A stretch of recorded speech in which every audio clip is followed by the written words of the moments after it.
all suffer.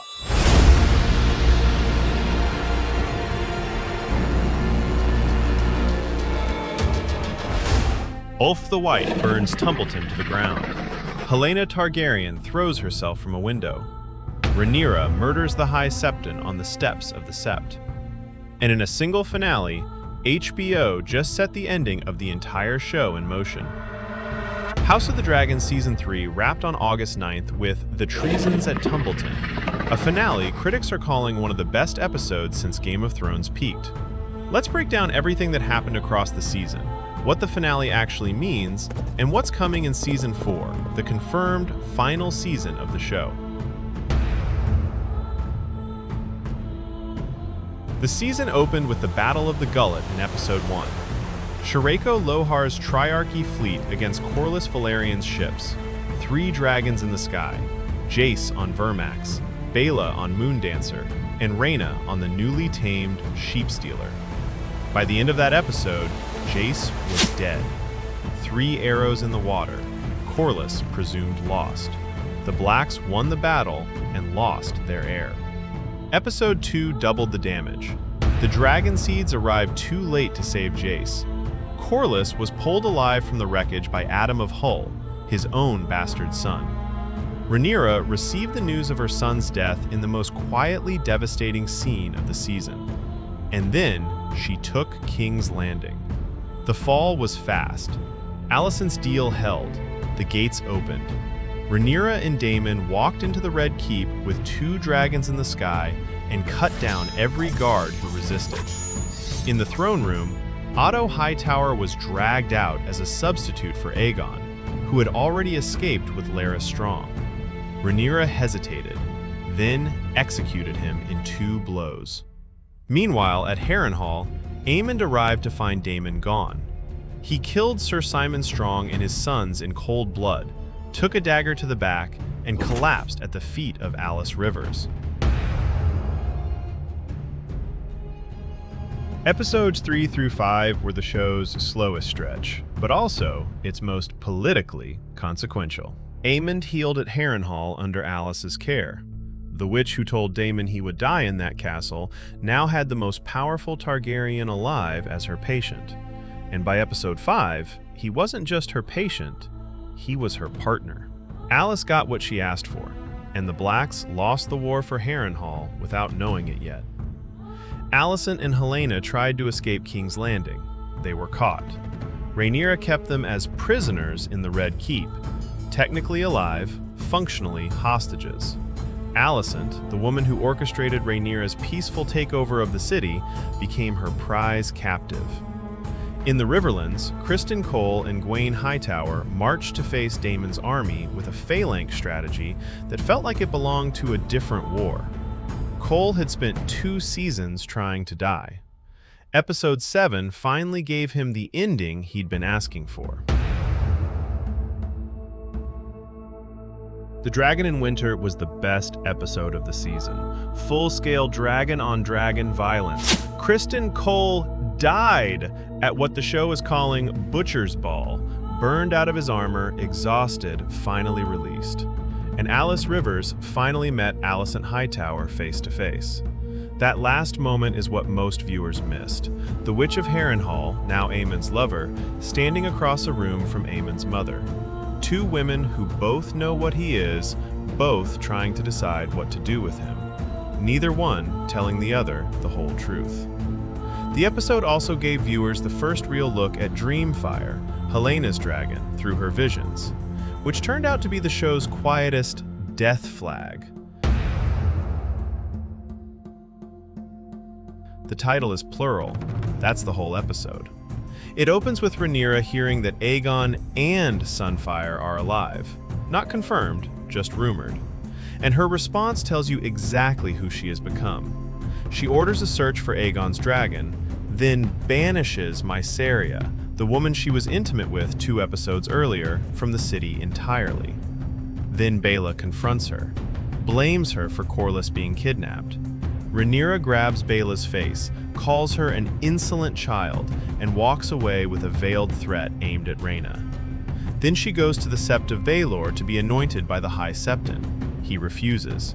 She has him executed on the spot. Turning to her men, she gives the order: root out every high tower in the city, house to house, kill them to the last man. Then she stops herself, looks at her council, and says, "Do not make a monster of me." That's the line that defines her arc for the rest of the show. She knows what she's becoming. She's telling everyone around her not to let her. Meanwhile, at Tumbleton, the battle unfolds, and it's a disaster for everyone. Lord Ormond Hightower has lined the city walls with children as human shields to prevent dragon attacks. He also has a secret. He's turned Ulf the White. Ulf was supposed to fight for the Blacks. Ormond has bought him. The plan collapses because Ulf is missing, drunk, passed out in a bathroom stall. When Ormond finally finds him, he beats him bloody and forces him onto Silverwing. Ulf takes off. He kills a massive number of Black forces. Then, in a burst of rage after Ormond is mortally wounded by Roderick Dustin, Roddy the Ruin, Ulf turns and burns the Greens too. Silverwing sets the city on fire. Ormond dies burned in his own armor. Tumbleton is destroyed. Daemon wakes up in the ash, realizes exactly what happened, and understands for the first time what Rhaenyra was trying to prevent. Corlys finds him. They flee. Hugh Hammer finds the body of his wife Cat in the wreckage. He screams, which sets up Season 4 in a way most viewers won't catch. Hugh's grief is about to make him the second dragon seed to turn against the Blacks.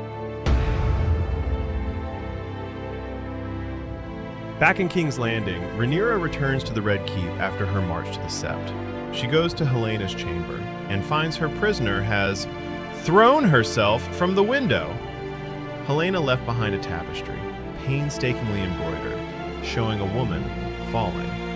It's a suicide note. It's also a prophecy. Book readers know exactly what it means. Show viewers will find out in Season 4. Rhaenyra looks at the tapestry, walks to the window, looks out over her city, and closes the window without visible grief. The queen who told her council, "Do not make a monster of me," just watched her sister-in-law die and felt nothing. The season ends on that closed window. Season 4 is confirmed as the final season, 8 episodes, premieres 2028. Filming begins early 2027. Showrunner Ryan Condal has confirmed the scripts are already essentially written. Here's what's coming, based on the ending of the dance in Fire and Blood. The small folk have spent the entire season graffitiing the walls with Queen of Bastards. After Tumbleton, after the High Septon's death, after the executions, the city turns. The book calls it the Storming of the Dragon Pit. A mob attacks the dragon pit and slaughters 4 dragons in a single night. It's the moment dragons stop being weapons and become vulnerable. And it happens because Rhaenyra ruled with fire long enough that her own people came for her animals. This is the ending that has to happen. Aegon and Sunfire, both broken, both alive, are the mechanism. In the book, Rhaenyra flees King's Landing after the storming and eventually surrenders herself to Aegon. He feeds her to Sunfire in front of her surviving son. Then he takes her crown. Aemond and Daemon's final duel. Vhagar and Caraxes over a lake in the Riverlands. Both dragons kill each other. Both riders die. Alice Rivers left carrying Aemond's child. Cregan Stark finally rides south with the Northern Army. 2 years late for the war, exactly on time for the aftermath. He becomes Hand of the King for a single day and executes the men responsible for the poisoning of Aegon II. Aegon III, Rhaenyra and Daemon's son, becomes the boy king known forever after as the Broken King. Both survive. Rhaena keeps Sheepstealer. Baela eventually marries Aegon III and becomes queen. Their line eventually leads all the way down through history to Aegon V, the boy called Egg in A Night of the Seven Kingdoms. Ryan Condal has said Season 4 will leave with a sort of wistful open-endedness, which means the show isn't ending on a clean victory or a definitive death. It's ending the way Fire and Blood ends, with a broken kingdom, a boy on the throne, and 170 years still to fill before Daenerys is born. Season 3 was the season Rhaenyra became the queen the small folk would remember as a monster. Season 4 will be the season she pays for it. And when the last credits roll in 2028, the Dance of the Dragons will finally be finished, and the road to Game of Thrones will be complete.